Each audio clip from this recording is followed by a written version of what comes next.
Bab 76. Jangan lupa like dan subscribe, agar kami makin semangat upload lebih banyak. Laba-laba ngarai tidak hanya besar. Kekuatannya yang luar biasa sebanding dengan monster boss. Hiik, Lee Junho, Choi Chansung, dan Sim Kiwan. 3 orang yang bersekolah di sekolah menengah bersama Shin Yongwo, terjebak di sarang laba-laba ngarai. Mereka terbungkus jaring laba-laba. Mereka merasa sangat ketakutan pada gigi dan kaki laba-laba ngarai yang tajam, bertanya-tanya yang mana dari mereka yang akan dimakan terlebih dahulu. Sial, aku hanya ingin pergi ke Winston, Lee Junho meratap. Winston adalah nama kota yang populer di antah berantah. 3 orang mendengar jika ada tempat berburu dari berbagai tingkatan, di mana mereka dapat berburu dan mendapatkan uang. Sehingga, mereka menuju ke Winston. Tapi, berkat kejenakaan para goblin nakal, mereka hampir mati kedinginan dan menemukan ngarai. Sekarang, mereka akan menjadi makanan laba-laba ngarai. Sialan, mengapa kamu memutuskan untuk pergi ke Winston? Sim Kiwan menggerutu. Lalu, wajah Lee Junho berubah. Lee Junho yang pertama kali berbicara tentang pergi ke Winston. Lee Junho melotot marah pada keluhan Sim Kiwan. Apakah kamu tidak setuju? Sekarang, kamu mencoba menyalahkanku. Apakah aku tahu, akan seperti ini? Lee Junho memiliki temperamen buruk dan petarung terbaik di sekolah menengahnya. Tidak ada anak di sekolah menengah yang tidak pernah diganggu oleh Lee Junho. Pada periode di mana Lee Junho adalah yang paling pemberontak, Choi Chansung dan Sim Kiwan menderita meskipun menjadi teman terdekatnya. Mereka tahu, jika Lee Junho masih memiliki temperamen. Jadi, Sim Kiwan tidak menggerutu lagi. Namun, Lee Junho tidak santai. Sialan ini. Semakin aku memikirkannya, semakin menyebalkan. Hai, Sim Kiwan. Kamu brengsek, coba bicara lagi. Aku mengatakan kepada kami untuk pindah ke Winston. Sehingga, kita ditangkap oleh laba-laba sialan itu. Bukankah kita semua setuju? Kamu bilang itu ide yang bagus, bukan? Tapi sekarang, kamu menyalahkanku, begitu semuanya menjadi lebih buruk. Kamu brengsek, teman seperti apa kamu itu? Maafkan aku tidak bermaksud menyalahkanmu. Aku sangat gelisah, sehingga aku salah bicara. Petik 2.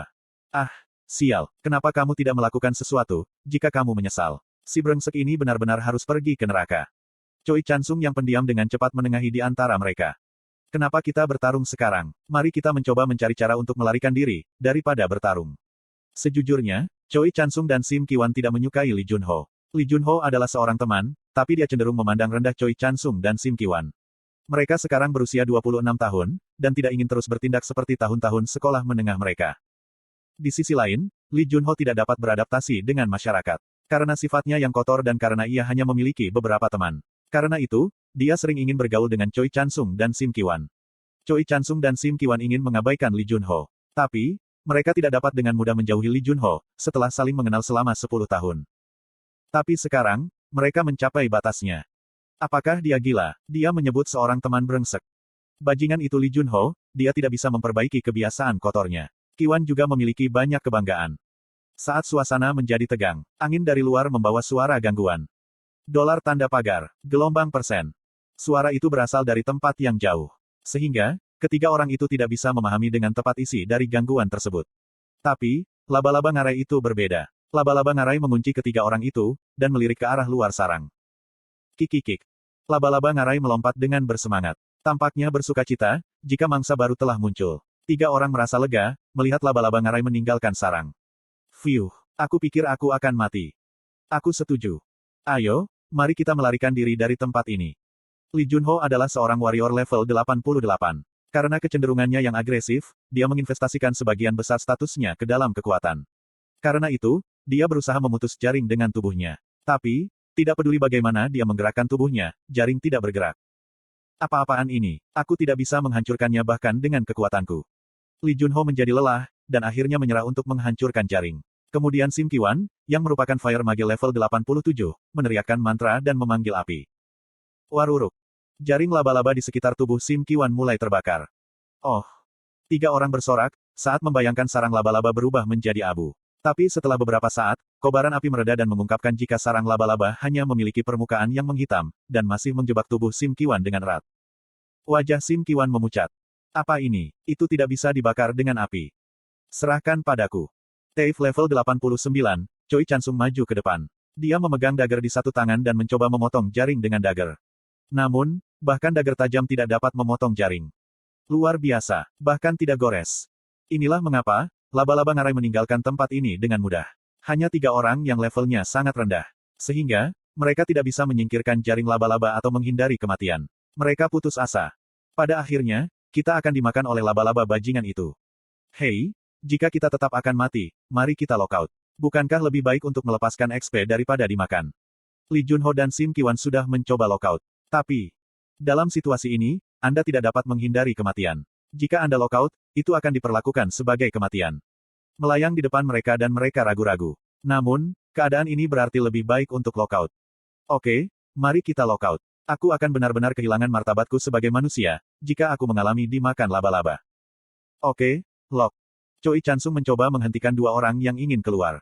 Tunggu, bukankah terlalu memalukan untuk mengambil nyawa kita, bahkan jika ini adalah permainan? Kita tidak tahu apa yang terjadi. Jadi, mari kita bertahan sedikit lebih lama. Konten iklan. Apa yang kamu katakan? Laba-laba akan segera kembali. Apakah kamu ingin dimakan oleh laba-laba? Aku mungkin mendapatkan arachnofobia selama sisa hidupku. Jika kamu memiliki keberanian untuk mengambil nyawamu sendiri, gunakan keberanian itu untuk menemukan cara untuk melawan laba-laba. Omong kosong apa yang kamu katakan. Berhenti bicara. Aye, aku tidak tahu. Kami akan lockout, jadi kamu tinggal di sini sendirian. Lockout, Tiga orang terdiam pada saat yang sama. Tatapan mereka menuju pintu masuk gua. Buk, buk. Mereka tidak salah. Ada suara langkah kaki manusia dari pintu masuk gua. Apa? Set. Ketiga pria itu menahan napas ketika mereka menyaksikan situasi. Setelah beberapa saat, seseorang memasuki gua.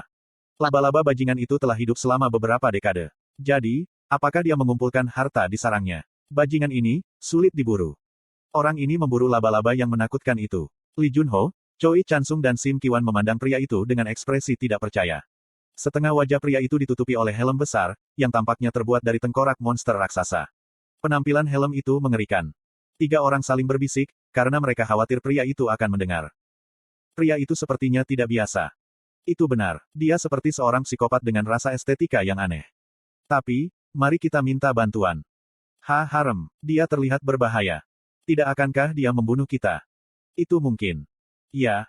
Mereka bertiga saling bertentangan. Penampilan helm pria itu sama mengerikannya dengan laba-laba ngarai. Di sisi lain, di dalam helm, Grid menemukan tiga orang diikat oleh jaring. Dia kaget. Bukankah itu Lee Junho? Mengapa orang-orang itu ada di sini? Lee Junho dan para pengikutnya. Mereka terkenal sebagai gangster sejak masa sekolah mereka. Secara khusus, Lee Junho adalah seorang gangster yang tidak terkendali. Dia sering melakukan kekerasan terhadap teman-teman sekelasnya. Dia bahkan berani melawan para guru. Grid, tidak, Shin Yongwo adalah targetnya bukan hanya sekali atau dua kali. Itu 7 atau 8 tahun yang lalu, tapi Shin Yongwo ingat semua kejahatan yang dilakukan Lee Junho terhadapnya. Selama sekolah menengah, jumlah uang yang diambil bajingan dariku dari kelas 2 hingga lulus adalah tepat 67.300 won. Pengikutnya adalah 23.000 dan yang lainnya 14.000. Tiga orang sialan itu. Itu bukan memori yang baik untuk Shin Yongwo. Kepalanya buruk. Dia tidak bisa mengingat hal-hal kecil. Tapi dia ingat hal-hal yang terjadi padanya. Pelecehannya tidak berakhir di sekolah saja. Lee Junho adalah orang pertama yang tertawa dan mengabaikan Shin Yongwo, pada pertemuan alumni 2 tahun lalu. Alumni mendengar, jika Shin Yongwo menjadi terobsesi dengan permainan dan dililit hutang, dan tidak bisa tertawa. Hanya Lee Junho yang terus menggoda Shin Yongwo dan memanggilnya dengan menyedihkan. Ketika pertemuan alumni berlanjut dan semua orang mulai minum, alumni lain mengikuti contoh Lee Junho dan mulai menertawakan Shin Yongwo. Shin Yongwo menjadi bahan tertawaan dengan semua alumni. Bajingan tak termaafkan ini. Sial, bagaimana aku menemukan bajingan ini dalam permainan? Aku benar-benar tidak beruntung. Shin Yongwo memelototi Lee Junho dan para pengikutnya. Lee Junho merasakan tatapannya dan bertanya dengan lembut. Maafkan aku. Bisakah kamu membantu kami? Seperti yang kamu lihat, kami terjebak. Haha. Lee Junho tidak pernah membayangkan, jika pria di dalam helm itu adalah Shin Yongwo. Shin Yongwo menganggap ini menggelikan. Bajingan itu, dia bertindak seperti iblis ke arahku, tapi membuat senyum palsu seperti itu, kepada orang lain. Bukankah wajahku tertutup sekarang? Lalu, mereka tidak tahu siapa aku. Oh, mungkin ini. Petik 1. Jujur, Shin Yongwo tidak suka helm Chief Orc Frostlight. Sebagai set item unik, fungsinya sangat bagus. Namun, itu terlalu sempit. Tapi pada saat ini, dia senang dengan helm Chief Orc Frostlight. Mengapa? Helm itu memiliki bentuk yang menutupi setengah wajahnya. Karenanya, penampilan Shin Yongwo tidak terungkap, dan ide Grid tidak muncul di atas kepalanya. Sekarang, aku sudah bertemu sampah ini di sini. Bukankah itu kesempatan untuk balas dendam? Shin Yongwo mulai tertawa dan kelompok Lee Junho saling memandang. Tawa Shin Yongwo yang muncul dari helm menyebabkan Lee Junho dan kelompoknya merasakan dingin yang menakutkan. Mata yang bisa dilihat di helm itu mirip dengan laba-laba ngarai. Ya, seolah mereka mangsa. Apakah kita melangkah di kotoran? Ketika kelompok Lee Junho gemetar, Shin Yongwo memusatkan pandangannya pada Choi Chansung. Choi Chansung. Choi Chansung jelas orang yang bergaul dengan Lee Junho dan Sim Ki-wan. Choi Chansung ada bersama mereka, setiap kali Lee Junho atau Sim Ki-wan melakukan kekerasan terhadap seseorang. Tapi Shin Yongwo tidak pernah menyaksikan keterlibatan langsung Choi Chansung, dalam segala kecurangan, sumpah, atau kekerasan. Sebaliknya, Choi Chansung memperhatikan Lee Junho dan Sim Ki-wan dengan ekspresi tidak nyaman. Yongwo tidak tahu mengapa, tapi dia sering melihat Choi Chansung berdebat dengan Lee Junho. Suatu kali, dia meminta maaf kepadaku atas nama Lee Junho. Dia juga tidak pernah mengolok-olokku di pertemuan alumni. Belum lama ini, dia menelepon dan bertanya, apakah aku akan pergi ke reuni. Aku tidak dapat menelepon kembali atau membalas emailnya, meskipun beberapa upaya untuk menghubungiku. Sepertinya, dia mengkhawatirkanku. Ya, mungkin dia benar-benar pria yang baik. Penafsiran Shin Yongwo benar. Choi Chansung benar-benar khawatir tentang Shin Yongwo, setelah apa yang terjadi pada pertemuan alumni. Dia takut Shin Yongwo mungkin membuat pilihan yang salah, karena malu. Sementara Lee Junho dan Sim Ki-wan selalu mengejek Shin Yongwo, Choi Chansung tutup mulut. Choi Chansung berkeliaran di sekitar Lee Junho dan Sim Ki-wan, karena hubungan yang dimulai sejak tahun pertama mereka di sekolah menengah. Tapi, dia enggan untuk melecehkan siapapun. Namun, Shin Yongwo ragu. Siapapun yang adalah teman Lee Junho tidak bisa menjadi orang baik. Jika aku melihat contoh-contoh dari film atau komik, dia adalah dalang yang benar-benar jahat yang berpura-pura baik di luar. Petik 1. Bukankah Choi Chansung berdiri di belakang Lee Junho dan Sim Ki-wan ketika mereka menggertaknya di sekolah tinggi? Bukankah dia di belakang Lee Junho, ketika dia menertawakan Shin Yongwo di reuni? Shin Yongwo sangat curiga, sehingga dia menganggap Choi Chansung lebih sebagai musuh daripada Lee Junho. Kemudian ia mengangkat dagger ideal, +8.